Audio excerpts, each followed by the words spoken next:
Баршаңызға қайырлы күн. Мен арнама қош келдіңіздер. Бүгін сіздерге қуырылған баклажан қосылған салаттың рецептімен бөліскім келіп отыр. Видеоны соңына дейін қарауға кеңес беремін. Арнаға тіркеліп, комментариялар жазып кетіңіздер. Ал ендеше жасауға кірісейік.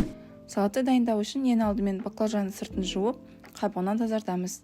Мен бұл салатқа 2 орташа баклажанды қолдандым. Егер көбірек жасағыңыз келсе, 3-4 баклажан қолдансаңыздар болады. Тазартылған баклажанды 4 бұрыш етіп тураймыз.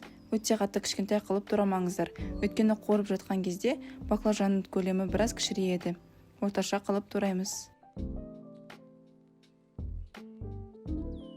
Туралған баклажанды ыдысқа саламыз. Осы кезде плитаға табамызды қойып, сұйық май құйып қыздыра береміз.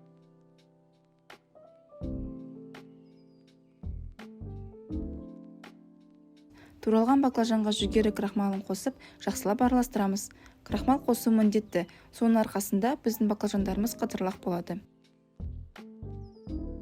Енді дайын болған баклажанды бірден қызып тұрған табада қызарғанша қуырамыз. Бірден қуырмаса, баклажан шырынын бөліп жұмсарып кетеді.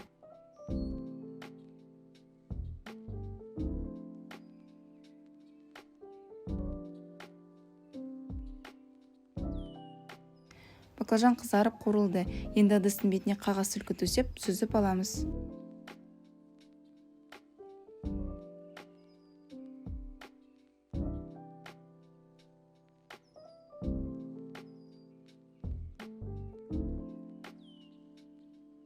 Бұл салатқа мен үйдің бақшасында өскен қызанақты қостым. Сіздер өз қалауларыңыз бойынша черри немесе кәдімгі қызанақты қолдансаңыздар да болады. Қызанақты орташа кубиктерге турап шығамыз.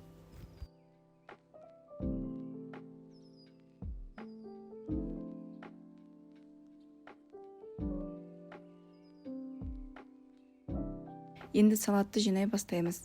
Ыдысқа ең алдымен қуырылған баклажанды, кейін үстінен туралған қызанақты саламыз.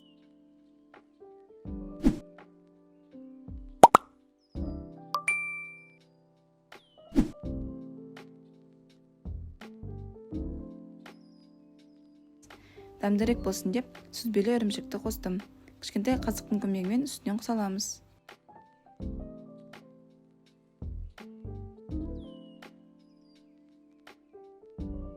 Осылай да қалдырсақ болады, бірақ мен үстінен дайын қышқыл тәтті соусты қолдандым.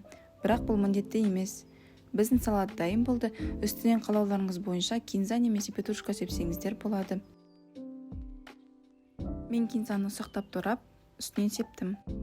Салатты үстелге ыстықтай ұсынсаңыздар өте дәмді әрі қытырлақ болады. Міндетті түрде осы рецепт бойынша жасап көріңіздер, сіздерге ұнайды деп ойлаймын. Астарыңыз дәмді болсын, сіздермен бірге болған Дилара.